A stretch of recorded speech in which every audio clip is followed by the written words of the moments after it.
Terza vittoria di fila per l'Acregas di Ciccio Di Gaetano che nel recupero con le Case Termini ottiene una vittoria per 0-2 e si pone in vetta alla classifica a punteggio pieno. Una gara molto combattuta e contro un Castel Termini veloce e arrembante è sceso in campo ben deciso a vendere cara la propria pelle. Tra l'altro si sono ritrovate sul rettangolo di gioco del Lombardo due squadre che stanno attraversando un buon periodo di forma, specie dopo le rispettive vittorie ottenute domenica scorsa. Parte bene la squadra di Pinola Bianca che mette in difficoltà la compagine dei Tempi grazie ad un pressing costante. L'Acregas gioca di rimessa e al 16° passa in vantaggio con Villa. Il Casteltermini reagisce prontamente ma non riesce a trovare la via della rete. A fare da padrona in questa gara sono gli infortuni, specie in casa Acregas, che perde ben 4 calciatori di prima squadra. Cipolla, che poi verrà sostituito da Ferrante, il portiere Anastasi da compagno, Mannina, che lascia il posto alla Rocca, e Ruggeri, invece, che esce fuori sempre per infortunio, e il cui posto viene preso dal giovane Arnone.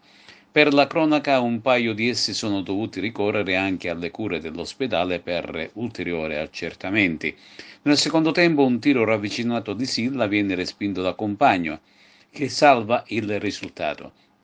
Infine, al 97° l'arbitro aveva segnato ben 7 minuti di recupero. Minuti finali di Casteltermini Acregas, si aspetta adesso il fischio dell'arbitro. Buonasera di Enna.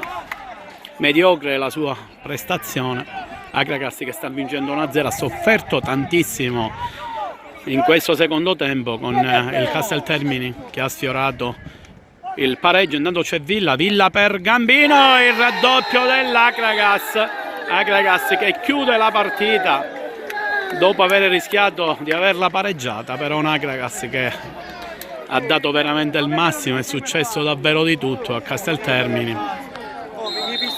con tanti infortuni, magari fortuiti, e c'è il fischio dell'arbitro. 96°, 6 minuti di recupero, l'Acregas che raddoppia e si porta a casa il successo dal Ferdinando Lombardo di Casteltermini, che vale la vetta della classifica a punteggio pieno. La squadra di Di Gaetano agguanta la vetta a punteggio pieno. Peccato per gli infortuni oggi di Fofò Cipolla, diversi punti di sutura sicuramente alla testa,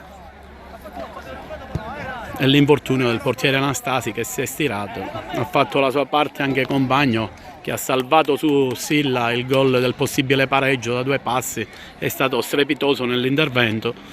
In definitiva è stato un derby molto combattuto, finisce 2-0 per l'Acregas. Un gran primo tempo dell'Acregas, poi è uscito fuori il Casteltermini, è finita 2-0, avete rischiato un tantino, una partita comunque strana anche per gli infortuni successi fortuiti, ma che sono successi e ti hanno costretto a fare alcuni cambi tattici. Comunque alla fine per l'Acregas è andato bene, sono 9 punti e la vetta della classifica.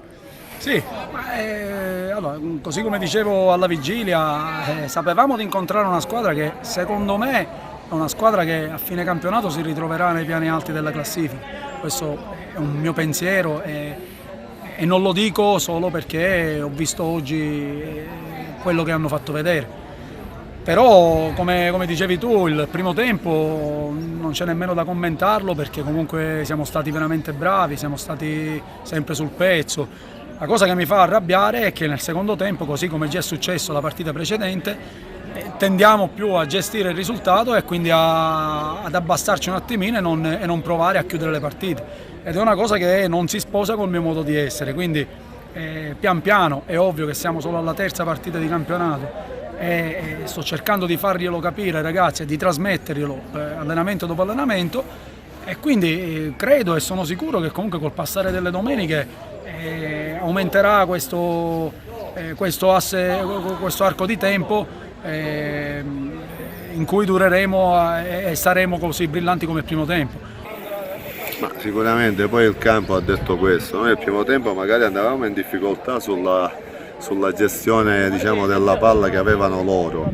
Abbiamo cambiato sistema di gioco tra primo e secondo tempo e i ragazzi hanno interpretato nel modo giusto. Fino al 90° li abbiamo martellati, c'era un rigore enorme e l'arbitro in modo indecoroso, si è girato dall'altro lato, però andiamo avanti. Purtroppo questi arbitri, quando vanno vedendo che soffrono il blasone delle società, così non va bene, così non va bene. Quello è il rigore, lo devi fischiare, non c'è niente da fare. Se non è rigore, che è fuori aria, devi fischiare il fallo a favore nostro da una posizione dove potevamo segnare, e così non va, così non va.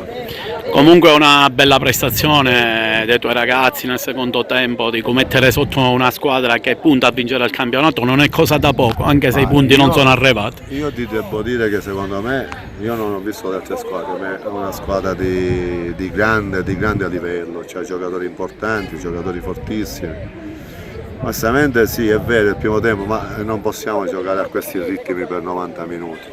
L'hanno fatto benissimo nel secondo tempo, l'abbiamo fatto benissimo nel secondo tempo, in virtù anche del sistema di gioco che abbiamo cambiato. I ragazzi che sono entrati hanno dato quello che io pretendo dai miei giocatori quando entrano nel secondo tempo, perché hanno dato una svolta dal punto di vista proprio caratteriale, tecniche. Noi fino al 97esimo noi giocavamo, uscivamo con palla da dietro, quindi complimenti ai miei ragazzi, bravissimi veramente, grande partita. Il risultato ci penalizza, però già abbiamo la testa proiettata a domenica contro la Folgore, così finiremo queste 4 partite in 10 giorni. Onestamente giocare a questi ritmi in 3 partite in 7 giorni mi sembra che non sia da tutti, però